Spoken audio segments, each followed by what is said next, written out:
My name is Sarah. I'm the co-founder and director of Refugee Infobus. We're a small, very mobile UK-registered charity dedicated to providing Wi-Fi, phone charging, legal information, Wi-Fi, phone charging and support to refugees who have just arrived or are on the move in Europe. And we currently have 2 buses, one in northern France and one in Greece. So, we started live in 2016 following the first violent eviction of the Cali Jungle refugee camp. We started off as a horse box and we provided small Wi-Fi hotspot for over 300 people to use the internet and charge their phone. From this, we also carried out asylum workshops on claiming asylum in France and the UK.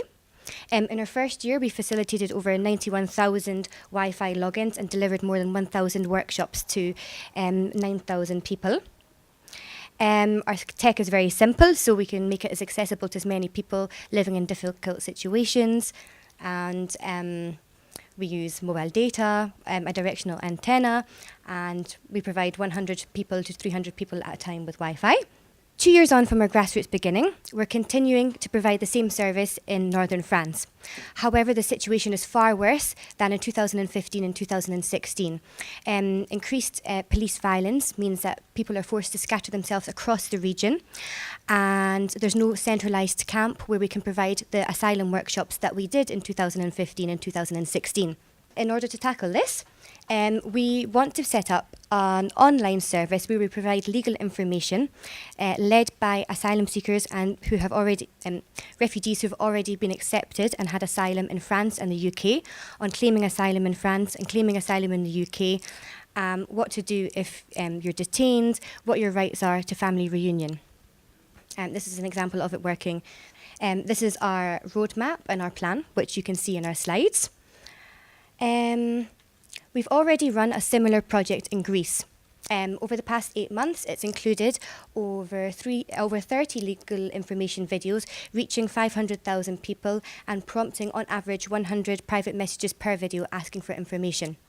Gratified by the success of our Greece video project and aware of the serious need for a similar service in northern France, we're looking for support, for partnerships in order to continue, in order to launch the service in northern France. Thank you very much. Awesome. Tell us what some of the kind of, did you actually sort of hack together some of this stuff yourselves in terms of like, what was the innovation as well as providing these fantastic services? And, you know, thank you. I mean, fantastic work. But, I mean, did you also kind of come up with your own tech as well, a little bit? Yes. Sort of. We experimented a little bit with different Wi-Fi hubs, with different antennas, with different generators, but it's as simple as possible. And we've had to change it over the time, change it to different the changes even in the networks in France to make it more economically viable. But yeah, we've been playing around with it for the past 2 years. Yeah, right. Amazing. Any questions? So thank you for the presentation. You talked about partnerships and other players that are helping you. But how are you funded to be able to do this? So we have been funded over the past 2 years by crowdfunding and grants from Help Refugees. And since February, we have been working more on building our funding capacity and professionalising. And so far, we've got all our funding from grants and foundations in the UK and one foundation in Holland. But we're sort of professionalising and looking for partners and collaborators. You mentioned that the climate has deteriorated in the last couple of years.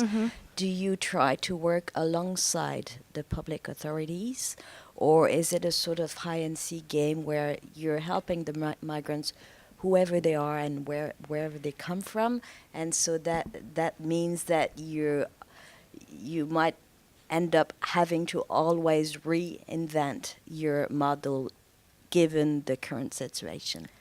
That's a good question. In Greece, we work with some local authorities, like, for example, we work with authorities providing housing. And in France, we do the same, and we work with OFRA, and we work with different agencies working in that region. At the moment, we don't really need to really reinvent what we're doing because we're just creating information that's accessible when that changes. So, for example, a new law is passed or a new service is introduced. We want to share that with people as soon as we can. So that requires working in collaboration with anybody who wants to work with us and government. Like, we've had some really cooperative local authorities at times who want to share as much information as possible and be as helpful as possible. So we're just like a conduit for information. I'm assuming you're not the only one distributing information on this topic, so I wonder if you collaborate with other agencies who are providing information, and how do you reach out? In France, particularly, we work with UK lawyers because a lot of the information is very relevant if people are wanting to go to the UK. So particularly on family reunion. So we work with UK lawyers, we work with French lawyers, and we work with the French associations in the area. Yeah. And we're open to collaborations always. You mentioned crowdfunding. How much did you raise? So it's maybe, I think, over the past 2 years, we probably raised about £25,000, and we've had some pretty generous grants also. And a few, like, some people have organised some events and parties that has been extra, which hasn't been crowdfunded. Fantastic. Thank you very much, Refugee Infobus.